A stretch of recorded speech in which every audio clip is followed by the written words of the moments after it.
Welcome back into the Every Game on the Board college football betting podcast. I am Drew Martin, joined with our two-hole hitter here at Mid-Major Matt on Twitter, Matt Josephs from sportsmemo.com. Matt, welcome in. How you feeling?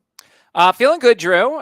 Week 2, obviously everybody overreacts to everything. Colorado's going 12-0. Several teams are going 0-12. So, yeah, that's what we're going to try not to do on the podcast, give you some sane and rational advice for this week.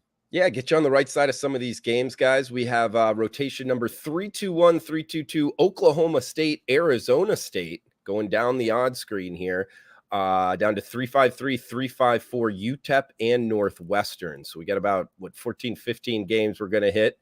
From a betting perspective, follow Matt on Twitter at Mid-Major Matt. We got first game up here, Matt, Oklahoma State and Arizona State, 57 being the total, with the Cowboys laying 3.5 on the highway. What are we thinking in Tempe? So obviously with Arizona State, the worry was in the first game, and maybe we saw it and maybe we didn't, was, the team had the announcement that said basically they were not going to be in a bowl game, and it kind of took everybody by shock. And so, the seniors had to process the fact that their season was just going to end at the end. And, they only won and beat Southern Utah by 3, and Southern Utah wasn't a great FCS team. So you wonder if that hangover is going to happen all season long, or if it was just for that first game here. The heralded freshman's going to get another start at quarterback. He looked all right in that game. He made freshman mistakes, but I mean, it's what to be expected. It's better than what Oklahoma State's doing. Oklahoma State played 3 different quarterbacks, and it feels like they're going to do that once again. They beat their FCS opponent 27-13, so that wasn't exactly spectacular. But we have the cliche, Drew, when you're playing 2 quarterbacks, you have 0 quarterbacks, and now you have 3 that you're playing. So that really tells me that they can't decide. So it's a long road trip for Oklahoma State. A lot of question marks on both sides. This is an easy game for me to pass here, Drew, because I just don't know if Arizona State's hangover is over after one game and they're going to get back to focus after playing another Power 5 opponent, or are they going to play down this whole year because they know that they don't have a bowl game in their future?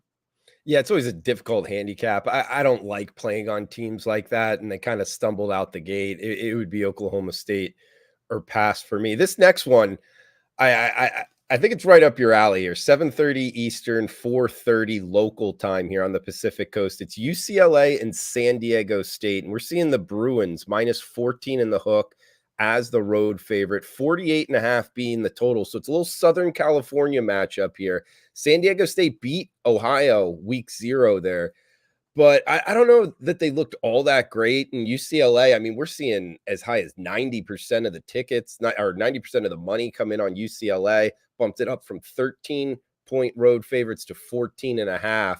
You agree with that line move here on the Bruins?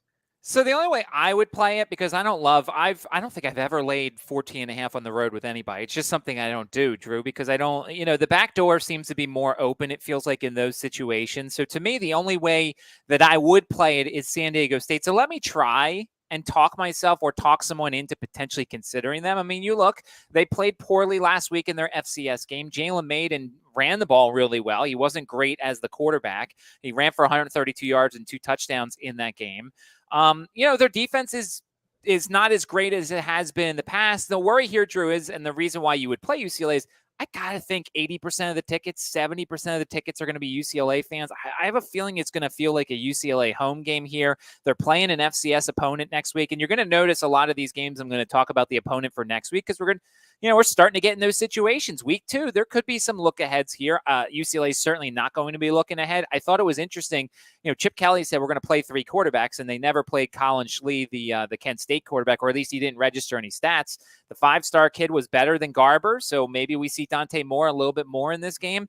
The other thing that I thought was funny is, so far in reading everything, they're like, the defense played really well, 10 tackles for loss, 4 sacks, but they also had 4 offsides penalties, and they really need to cut that out or else it could come at a bad time. So, yeah, probably UCLA is the play here, but I just don't make it my business, Drew, to play road favorites of that size. It's just something I just don't do. Fair enough, Matt. Same time here, 7:30 Eastern, Wisconsin and Washington State, 59 being the total. -6 here. That's the Badgers as the road favorite, just under a touchdown. Is that low enough to play the favorite here, Matt? So here's the interesting thing. Everybody looks at last year's game. They see Wazoo won the game 17-14 in Madison. And if you look at that game, Drew, there was no way they should have. I don't believe in those things where like they say, well, this is what the real score should have been. But Wisconsin had more yards. Wisconsin had more first downs. Wisconsin basically moved the ball up and down the field, and yet it was Washington State who cashed their opportunities in more. You and I have talked about this before. I love Cameron Ward. Obviously, going back to the Incarnate Word days, he's just a really solid quarterback, and he showed it last week in Colorado State. A lot of people loved Colorado State in that game, and Washington State put up over 50 points. Ward threw for 451 yards. He rushed for 40 yards, but that was the concerning thing, Drew. Cameron Ward was their leading rusher last week. If this team hopes to win this game, they've got to get more from the ground game. But you look at Wisconsin last week, the first week of their new offensive system under Phil Longo, Tanner Mordecai with 2 interceptions, but they ran for almost 300 yards and 4 touchdowns. The key here, Drew, is I think Wisconsin's going to reduce the game a little bit with all that running. You know, the rules that have been put in with the no first down, no stoppages after first downs, they're going to benefit the running teams. Now, there's going to be games where Wisconsin throws the ball more, but I think they're going to heavily rely on the ground game here. I think it's going to kind of shrink the game down a little bit, and I think they get some revenge here in terms of winning this game against Washington State, because I just think Wisconsin's better. Both defense slightly worse than they were last year, so that'll be interesting if you want to potentially consider the over. But I think Wisconsin's going to be more focused here after they lose at home last year and get the win in Pullman. All right, moving down the rotation orders, we got 325, 326 in the books. Now at 327, 328, 5 o'clock Eastern, kick Tulsa and Washington. We get a big number here, Matt. Minus 34, minus 34 and a half, depending where we're shopping. 65 being the total. Group of 5 versus Power 5. Does Tulsa, the Golden Hurricanes, have enough to stay within 5 touchdowns here, Matt? The only way I would play this game is the over. I mean, Washington's an over team. You saw it last week, 56-19, the win over Boise State. Michael Penix Jr. is already, second or third in the Heisman balloting in terms of Vegas, I think. 5 touchdown passes. He did not get a lot from the ground game. I think this could be an opportunity for Washington to try and get the ground game going, but they also want to help Michael Penix's Heisman campaign. Tulsa's defense is not very good. They beat Arkansas Pine Bluff 42-7 last week. And here's the other weird thing, Drew, that I think some people will laugh at. Tulsa's got a look-ahead situation here. They have Oklahoma coming to town next week. Now, granted, look, obviously they're going to get blasted by Oklahoma, but Tulsa doesn't get Oklahoma in their building very often, and now they have to make this long trip out to Washington. Not as long, because obviously they're in the middle of the country as opposed to the East Coast or anything like that, but still a long trip. The other thing to kind of consider here, Braylon Braxton had an ankle injury last game. They think he's going to play in this one. Cardell Williams came in, played pretty well, had only 1 incompletion for the Golden Hurricane. There's a chance they may play both quarterbacks. The only way I would go here, Drew, is either Washington's team total over, which I don't think it's out yet because everybody hates me and wants me to be miserable with regards to the team totals being released at the last second, or I'd go with the over for this game, assuming that Washington pulls starters in like the second half and Tulsa gets like a touchdown or 2 late. But I could see a similar 56-19 type score here for Washington, even though they have Michigan State up next. I think they want to get Michael Penix's Heisman campaign continuing. Over for Washington team total or over for the game here for me. In Matt, you bring up frustrating the team totals. Like last year, when were they usually posted, and what book kind of led the market? So it was DraftKings that led the market, and most of the season, they put it out pretty early, like Wednesday. I mean, they put it out Wednesday, maybe Thursday, and that was the case last week. And then all of a sudden, like Thursday night, they disappeared, and then they never came back. And they pulled that stuff last year towards the end of the season, which is very frustrating because not a lot. I'm surprised there's more books that don't have more team totals, but I think they know. And I remember if I watched you last week with Jeff, he mentioned how much he likes team totals here because it's just isolating variables. If I believe in the the Washington offense, why ask the Tulsa offense to do anything for me? So if Washington's team totals, 47.5, there's a chance they're going to get 49. So I don't even have to ask Tulsa's offense to help me. So it's a market that you can use in college. And I'm assuming pro football as well, if you believe more in one unit against one unit matchup, but not a lot of books have it. And DraftKings is taking forever to put them out.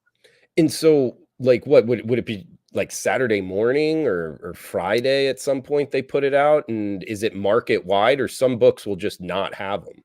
So it's interesting. Some books won't have them. And I think there's a chance maybe Virginia doesn't have them because there were other people who had them in different states. And there were some people who had it, some people did not. But I don't know what's going on with it. It should be a widely available market. It's just, I think the books were afraid. Don't even get me started, Drew, in the whole FBS debacle because the books massively screwed that up.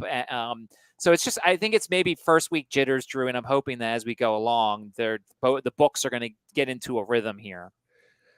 Oh man, so when did the FCS games actually get posted? This for week one. So, I believe the Thursday ones got posted Thursday morning. I believe the Friday ones got posted Friday morning, and I think Circa had the Saturday ones Friday night or early Saturday morning. Now, look, there was a thing, and I'll say this: the St. Francis Western Michigan Drew. All the books opened early with like 17. DraftKings for 3 minutes, and I was able to get there. DraftKings had 23 as their number for like 3 minutes, and I looked it up because I went to the handy dandy scores, our odds page on wagertalk.com. Great odds page as always. Go over to wagertalk.com for that. And it was up there for all of 3 minutes, and then went down to 17. But that was a really bad number, and the 23 covered. So I think the books are a little worried about getting beaten up, but just if you're going to do that, set the limits low, set the numbers really low, only allow people to bet $50, $100, and you could protect yourself that way. Yeah, just lower limits and let people rebet and change the number. That's one way to do it. Matt, it's almost like maybe they should hire you and you put out some numbers. I think you'd be pretty good at Oddsmaker. It's funny. Somebody said that to me on Twitter. They're like, "Oh, what are you sending your numbers in?" And I'm like, I don't really have numbers. I have kind of ideas in my head, like, what I kind of want to see. The problem that's always been my issue, and I know we're not supposed to admit problems because we're handicappers and we're perfect in everything, Drew. The one thing that I struggle with is deciding which way the line's going to move, because sometimes the line moves against me. And if the FCS lines move against me, it makes me reconsider a bet, or it moves for me and I miss the best numbers. So that's the one thing that I can never figure out is where's the early money going to come in? Because here's the thing. And we talk a lot about FCS lines, or at least I do, because I think there's some value in the FCS FBS games. You kind of have a number in your head, but then you're sitting there, you're like, all right, am I going to get a better number in 10 minutes or am I going to get a worse number? And how committed am I to the worst number? So go into those games with a number in your head and be ready the first couple minutes that it comes out to get slightly a worse number or get a better number, and just be afraid that, the line moving against you doesn't kill you. It's also worth noting, guys, college football week one, the money moves. Like when a number moved a bunch going into the kickoff of week one was wrong big time week one. You lost a lot of money if you were chasing steam. So I'm guessing the major groups out there, people that were moving lines, lost in week one. Well, case in point, let me add to that, Drew. Case in point, the Iowa State Northern Iowa line, I think, opened at circa at 17, and then it got bet down to like 6, and Iowa State killed them. And I was watching that game because I was one of the people who liked Northern Iowa and took Northern Iowa at like 13.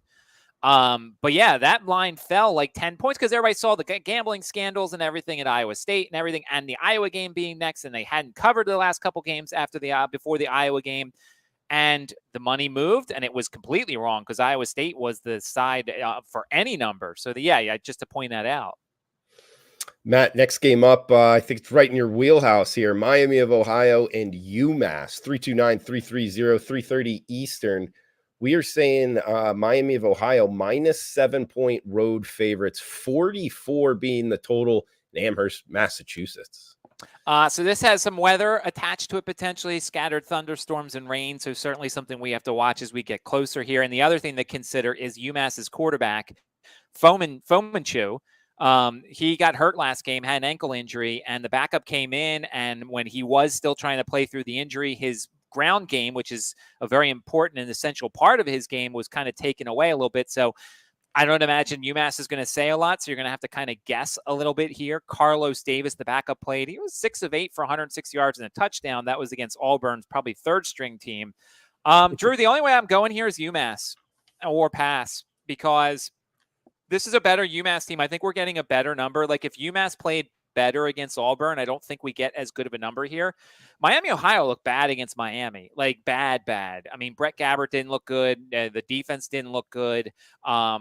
Gabbert was only 12 of 21 for 127 yards. It felt like nothing worked in that game. And now they go to sleepy Amherst, and they are the better team, but you're getting a touchdown here with a UMass team that's got a little bit of confidence. The defense was okay against New Mexico State, but the offense, as long as TP, and that's what I'll call him, plays in this game, I lean to UMass here, but obviously wait for the weather forecast to clear up a little bit and wait to see if we can get a status number on UMass's quarterback here.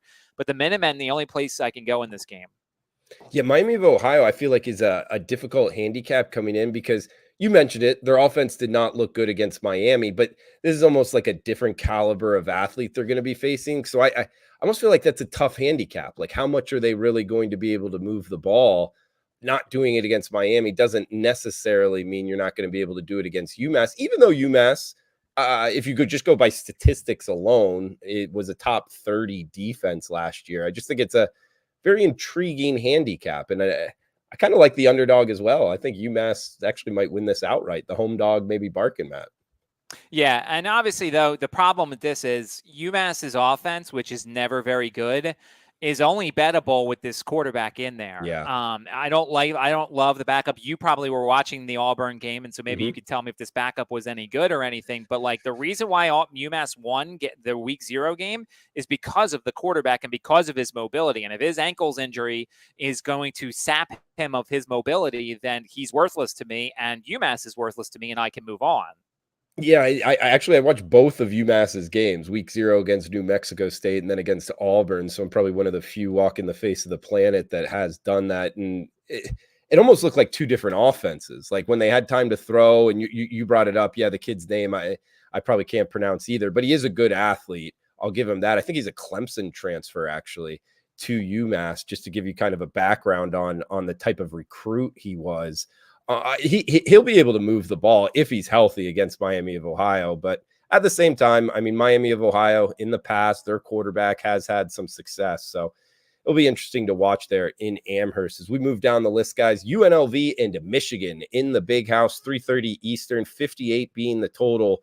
We're seeing Michigan minus 36.5. Another, 5 touchdowns here. The UNLV running Rebels, can they stay within that number, Matt? I hate these kind of name your score kind of games for Michigan. There's no look ahead, so there won't be one of these things where they're going to pull starters anyway because they're probably going to win by a lot. The one thing I noticed last week, Drew, is McCarthy had 4 incompletions and 3 touchdowns, but the run game wasn't very good. Corum and Edwards both struggled a little bit. I think they're going to want to get the ground game going here. It's game 2 without Harbaugh, so obviously that makes a little bit of a difference, but I don't think it makes that much of a difference. UNLV looked good against Bryant. They had 5 rushing touchdowns in that game. They're not going to get 5 rushing touchdowns in this game. They have Vanderbilt up at home. Now, that's not to say they're going to be not focused for this game, but they are getting a Power 5 opponent at home next week, so that's always good to see. I don't play these name your score games, Drew. The only thing I would consider here, if you think they're going to bounce back and be better offensively, is look at a Michigan team total or even a Michigan first half team total. Because the 30 points they scored against East Carolina, they could score more against UNLV. But if we get a half-assed effort and they just kind of win and move on, this is why I don't like these games, Drew. I would pass completely here. Yeah, difficult handicaps. I'm with you guys. We're talking with Matt Josephs. Check him out, sportsmemo.com. He's got a radio show on ESPN Richmond, I believe 3 to 4 o'clock Monday through Fridays. Is that right, Matt? That is correct. And we talk a lot of gambling on the show. And of course, there's a lot of Virginia stuff. And obviously, Drew, we've got some good games here in Virginia with Virginia Tech, Purdue, and JMU, Virginia coming up on Saturday. Is JMU live as the favorite? I mean, would you look to lay the number? So here's my thing. Obviously, we don't know about Tony Muskett. I had a UVA beat reporter on today, and he's a true game time decision.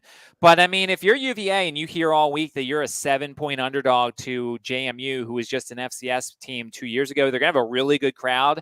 But here's the thing to consider, Drew. It's the first game since the tragedy in Charlottesville last year. They're going to have ceremonies before the game. Where's the kids' heads at? They could either be highly motivated and play really well, or it could be a letdown and they play with kind of this haze and JMU moves up and down the field. JMU's changing quarterbacks after last week. So there's a lot of different things to consider here. But crazy line to see when it first came out, Drew, that James Madison, an FCS team 2 years ago, is a touchdown favorite at Virginia, an ACC team. Yeah, Matt Joseph, sportsmemo.com, ESPN Richmond. Guys, we are brought to you by Viva Tequila Seltzer. check out vivatequilaseltzer.com. Viva Tequila Seltzer, refreshing and drinkable hard seltzer, 88 calories, 0 carbs, 0 sugar, 4.5% ABV, 0 sugar, guys. No hangover. Viva, the perfect drink for your pre or post-game celebrations, as it was created with the active lifestyle in mind. Case coming to Matt Josephs. We will have a live taste test during the every game on the board in a couple weeks here, Matt. I don't know. You think you'll like it? Yeah, of course. Sounds great. Anything that sponsors you, Drew, I'm going to assume that's a good product. So, yeah, we'll be looking forward to doing that taste test later on. All right, a good one here in South Florida, not far from where I'm talking right now. 3:30 Eastern, 333, 334, Texas A&M in Miami. We get A&M, the Aggies, minus 4.5-point road favorites, 51 being the total in Miami Gardens.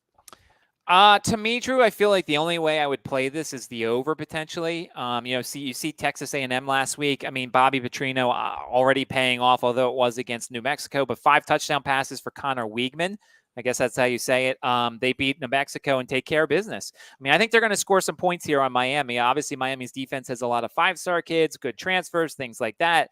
It showed up against Miami, Ohio. It should be a good crowd for this game, although I wonder how many Texas folks will make the trip down to Miami for this game. How many Aggies fans will be there? Tyler Van Dyke was all right, but he didn't have to be any better because they rushed for 250 yards and 3 touchdowns here, Drew. I think this is an over situation here. I think both teams find ways to score. Here's the thing I'm hoping for, Drew, and I'll tell you this now because we probably won't have it next week. So Miami's playing Bethune-Cookman. I believe it's a Thursday or Friday night. Miami, if they lose this game to Texas A&M, Miami is one of the 3 or 4 schools in America who's ruthless against FCS teams. I've made some money the last couple of years playing the over in Miami's FCS games. Last year they played Bethune-Cookman. I think they put up like 70-something points. I hope they lose this game to Texas A&M, and then I could take the over against Bethune-Cookman because Miami will be frustrated and will score early and often and again and again. Okay. And you bring up Bobby Petrino, the OC for Texas A&M. I can't really remember him since he did that press conference with that neck thing and he had his mistress on the back of a motorcycle. Like where has he been? Well, he was at Missouri State briefly, and then who knows? I mean, I don't know where he was before this, but I mean, he's a guy who's a very smart offensive mind here, and I think that we saw a little bit of that against New Mexico, and I think they didn't show their whole playbook, obviously, so they've got some things that they're hiding for Miami here. I just think, and maybe you disagree. I don't know if you because you do the SEC a lot. You think the over's in play here? Well, last year was 17-9. Look, I think it could for sure. I mean, Miami's defense held Miami of Ohio to literally nothing, and Texas A&M, yeah, they ran over Missouri State. The total, I'm not too interested. I kind of like Miami. I mean, you brought up the talent that they have, and Texas A&M. I kind of forgot a little bit about Bobby Petrino coming in and changing the offense. We'll see if it's able to kind of go full steam here against Miami, but I don't know. Hard Rock is going to be rocking in Miami. It's one of those kind of destinations or home field advantages that when it's a big game, it's actually a pretty good home field advantage. But then when it's not a big game, there's like no advantage. And seeing them at home catching points, I like Miami, Matt. As I guess we'll move down here. The Cyhawk, in my opinion, the best rivalry name, not necessarily rivalry like award, like those old wooden bucket or whatever that is, but the Cyhawk. It's Iowa and Iowa State, 3:30 Eastern, -4. That's the Hawkeyes as the road favorite, 36.5 being the total. Defensive battle here, Matt. What are we liking in the Cyhawk game? So I'm very bitter about this game because the Iowa-Utah State game, I lost on the first quarter under because somehow Iowa scored 2 touchdowns in the first quarter, which I don't feel like they've done in years. They suddenly discovered offense, and then the rest of the game, they didn't do anything there. So I'm very bitter there about that. Cade McNamara was okay. 17-30, 191 yards and 2 touchdowns, but you could clearly tell he wasn't 100%. And he talked about he may not be 100% this week. And if he's not 100%, kind of takes his mobility away. And some of the things that Iowa wants to do offensively is get him out there, do some RPOs, have him be able to keep the ball. And if they know he's not going to run with the ankle injury, then the RPO doesn't really work that much. And they just know that the running back's going to get the ball all the time. So I watched the Iowa State Northern Iowa game last week. Iowa State's defense looks really good. Now, part of that was it was an FCS opponent, but it's a competent FCS opponent. The MVFC produces a lot of good teams, and I think Northern Iowa is going to be a squad that's going to be up there when it comes to this coming season. The concern for Iowa State here is they played the two quarterbacks. Rocco Becht looks all right. But I don't trust him necessarily in a big game. And then they played JJ Cool, who's like this 6'8" kid.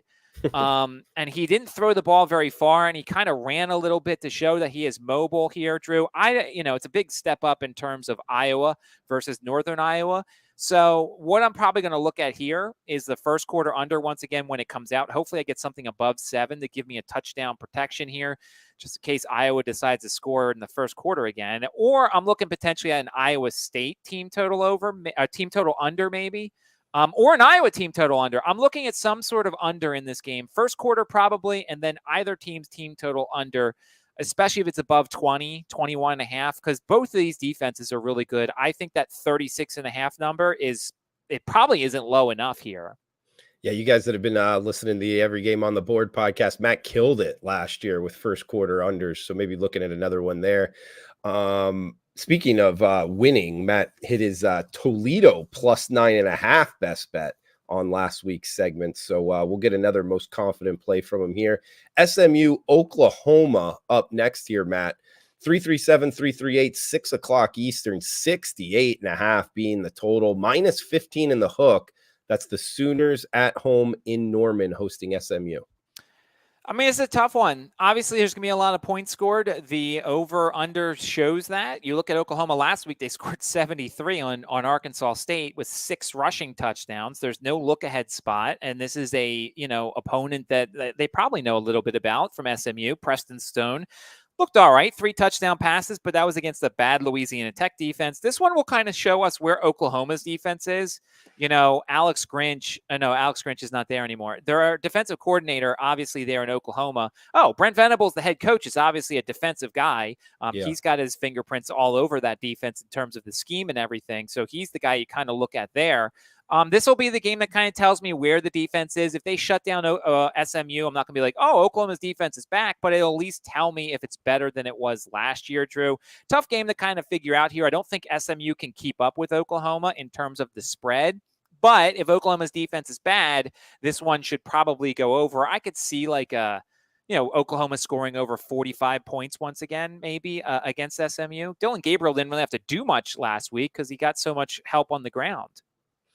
Matt, and SMU, they're going to the ACC, right? In this 9 years, none of the broadcasts, right? What are your overall thoughts with this situation? I know you know the ACC well. I think it's stupid by the ACC. I do understand why they made this move. The ACC made this move because they know in a couple of years, somehow a lawyer in Clemson and Florida State is going to be able to get out of that grant of rights. And so by having SMU and Stanford and Cal, they have 3 more teams that kind of soften the blow when Clemson and Florida State eventually leave. Now, right now, the grant of rights is really strong. They're not going anywhere, but eventually somebody will figure out a way, and at least the conference won't be hit as hard with those 2 teams leaving because they're bringing these 3 in. But it doesn't make any sense.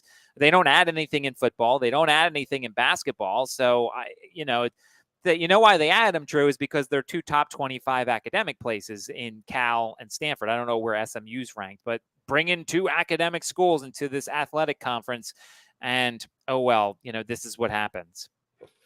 Matt, we got Air Force and Sam Houston State up next. This is 8 o'clock Eastern primetime game. Air Force, the Falcons, minus 13 in the hook as the road favorite. I say road, it's actually at NRG Stadium. 37.5 being the total. So Sam Houston State, I feel like we don't know as much about because we talked about last week because we had this game, I believe, Drew, on our Every Game on the Board podcast list. And, we talked about Casey Keeler had a really interesting strategy. Last year, he knew that his team was playing an FCS schedule, but wasn't going to make the playoffs and, they were prepping for the FBS. So they redshirted a lot of key players. Well, that kind of stunted their growth a little bit on offense, and you saw it last week. Keegan Shoemaker had 3 interceptions, and they ran for 24 carries for 38 yards. They look bad against BYU's defense. And by the way, Drew, BYU's defense is not very good, and they couldn't get anything going in that game. But you point out the fact that BYU only scored 14 points, so maybe Sam Houston State's defense isn't bad. Air Force looked good against Robert Morris. They're breaking in a new quarterback. The Larrier kid had 95 yards passing. He had 14 rushes, 99 yards, and 2 touchdowns. They had start conference play up next. The road aspect here, and I'm not as familiar, Drew. I know Army usually has some people in Houston in that Texas area because there's some bases there. I'm guessing Air Force probably has some bases too, so there'll be a strong Air Force contingent at this game. Still, anytime you get an academy in a game with like this with 2 touchdowns, it's hard for the academy to pull away. So maybe you consider Sam Houston State at the number above 14, maybe. I mean, it's going to be one of those hold your nose situations. But, Drew, whenever you get an academy game and you get this opportunity to play above 2 touchdowns, it's hard to pass up on the underdog because it's so hard for the triple option to pull away from teams. Lone Star State battle up next, Matt. We got 3:30 Eastern, 3-4-1, 3-4-2 as we're making our way down the rotation order. Texas State and UTSA, Texas San Antonio here. 66 being the total, minus anywhere from 12.5 to 13.5. That's the Roadrunners as the home team hosting Texas State, who was one of the more surprising teams in week 1, Matt. Yeah, one of my winners last week was on DraftKings. They had over 1.5 touchdowns for Texas State. I took that one. That one hit in the first quarter. That was a fun one to hit because I thought that, look, obviously Baylor's really young in the secondary. I thought Texas State could take advantage of it and score some points, even if they were fourth quarter points. I did not expect to win that bet in the first quarter. So now people are going to sit there and say, well, can they do it again? Can they go on the road? TJ Finley looked really good, and this offense looked like it was really good. The problem is, anytime you have one of these massive upsets, Drew, the team gets a lot of headlines. They probably did a lot of interviews. GJ Kinney was probably on a bunch of radio shows in Texas. How focused are they for this one? And you get a UTSA team that looked horrible against Houston. I mean, they scored 14 points. They lost 17-14. Frank Harris had 3 interceptions. He didn't look great. So you're going to get a focused UTSA effort here. I think the over is probably the only way to go if you assume that Texas State's going to do what they did last week. If they're going to add and contribute here, I think UTSA is going to score. I think their offense is going to show you what they can do. I don't know about you, Drew, but I'm thinking the over is the way to go here. I can't take Texas State and ask them to do once again what they did last week on the road for the second straight week. They certainly can, and I can admit that I'm wrong if that happens, but you're asking a lot for them to go on the road once again, pull off the double-digit upset. Instead, I'm just going to ask them to help me a little bit on this total and go over here. Yeah, I don't disagree. I mean, I think they're going to be able to score UTSA as well. I do like the underdog, the Bobcats, plus the near 2 touchdowns, but maybe even more towards the over 65.5. We have seen it bump up about a field goal from the opener of 63.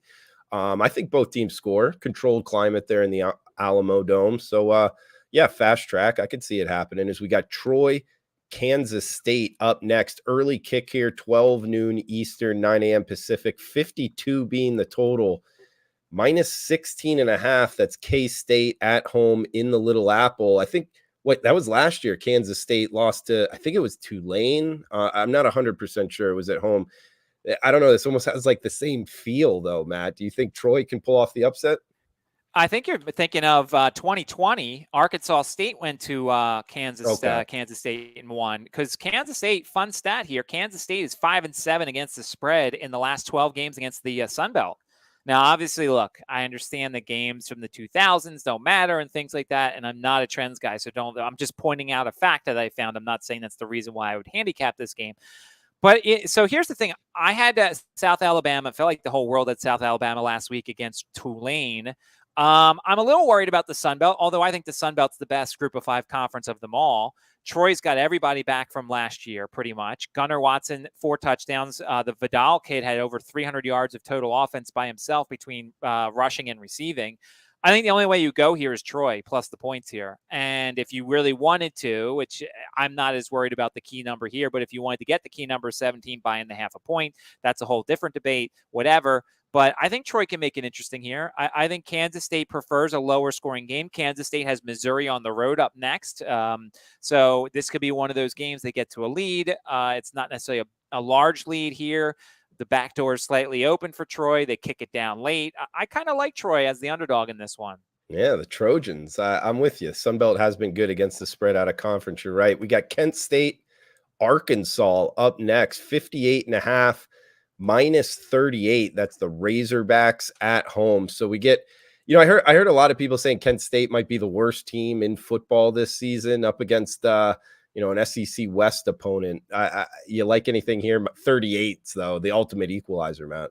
Yeah, I don't play anything that high. That's for sure. Kent State is probably the worst team in the country. For those who are not familiar, they brought back 0 offensive starters from last year.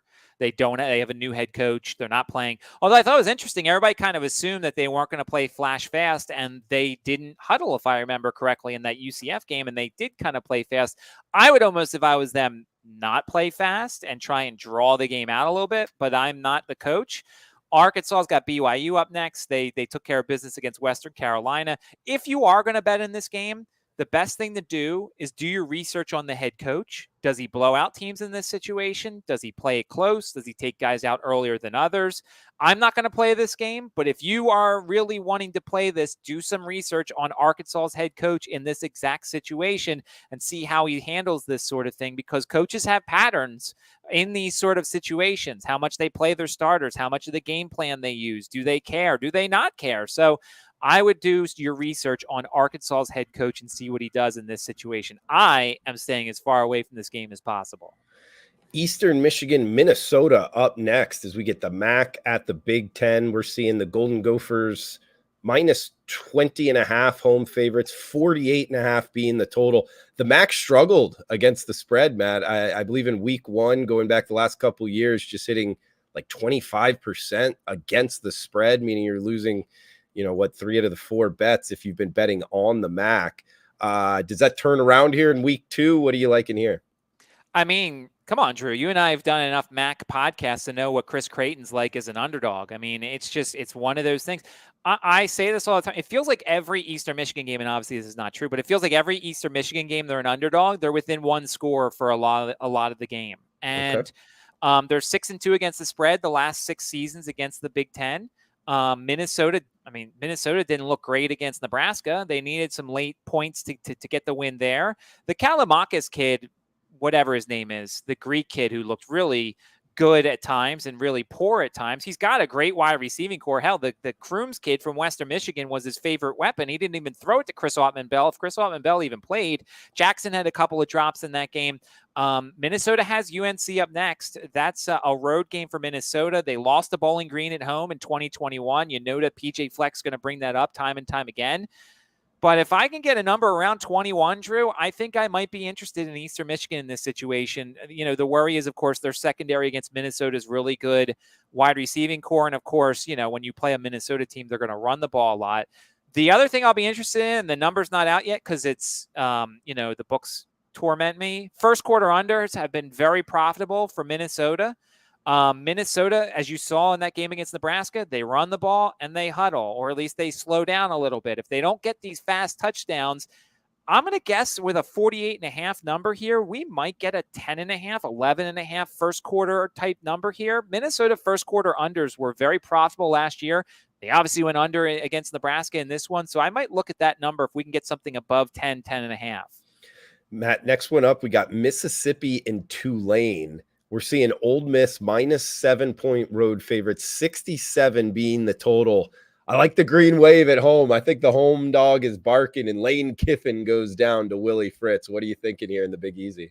It's so funny because last week on the podcast, we talked about Tulane and South Alabama, and we were like, all right, South Alabama is going to go and beat Tulane, and we talked down Tulane to make it seem like the bet was a good one, and obviously Tulane took care of business. Well, now we're going to talk up Tulane and kind of get them as the team you really like here. And I kind of agree. I mean, look, they played better last week than we expected against South Alabama.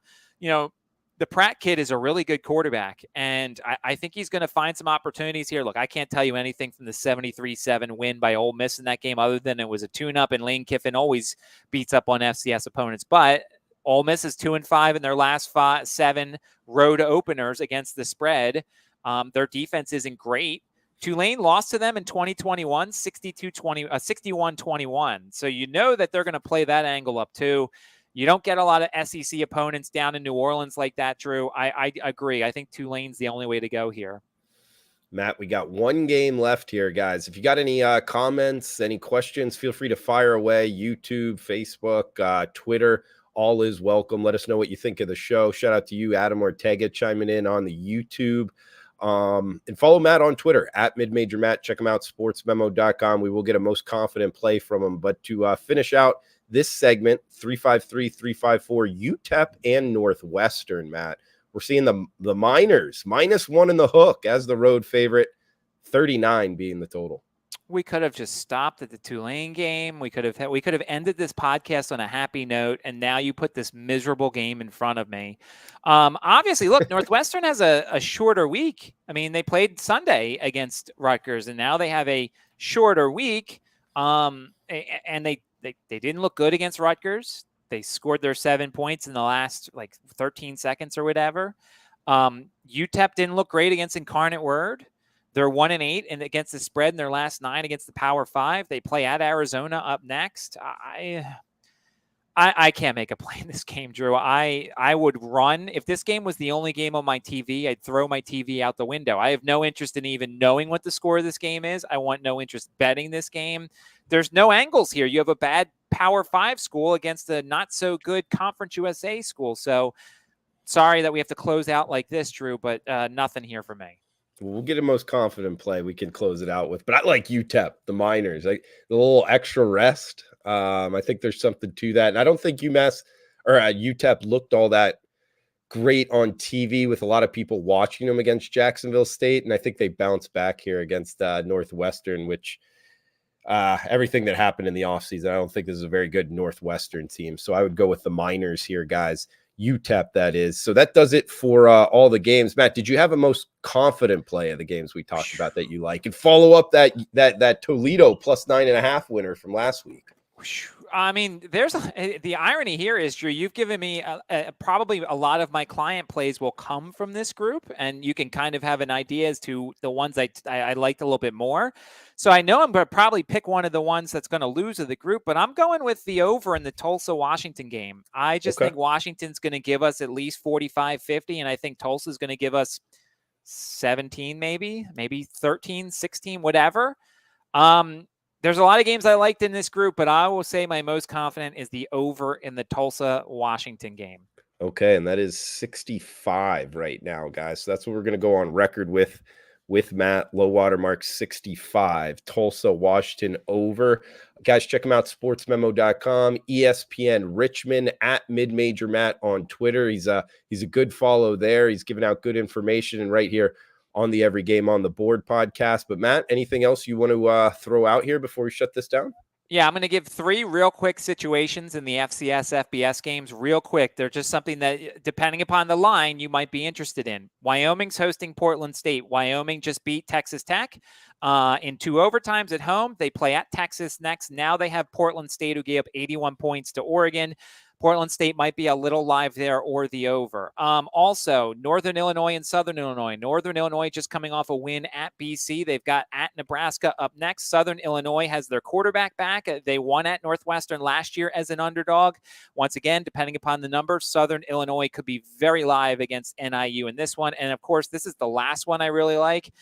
Florida A&M is playing at USF here. Florida A&M has a lot of talent back. They beat Jackson State last week. South Florida has Alabama at home next week. That's right. Alabama, the SEC school, is playing at South Florida next week. If there's not a look-ahead situation ever in the history of look-ahead situations, it would be in that game. Now, I'd need a pretty healthy number to have me bet on Florida A&M, but Florida A&M, the Rattlers, could be very live if we get a large enough number against South Florida, who clearly will be looking ahead to next week against Alabama. Great stuff. As always, Matt, we'll talk next week. Guys, thanks for chiming in.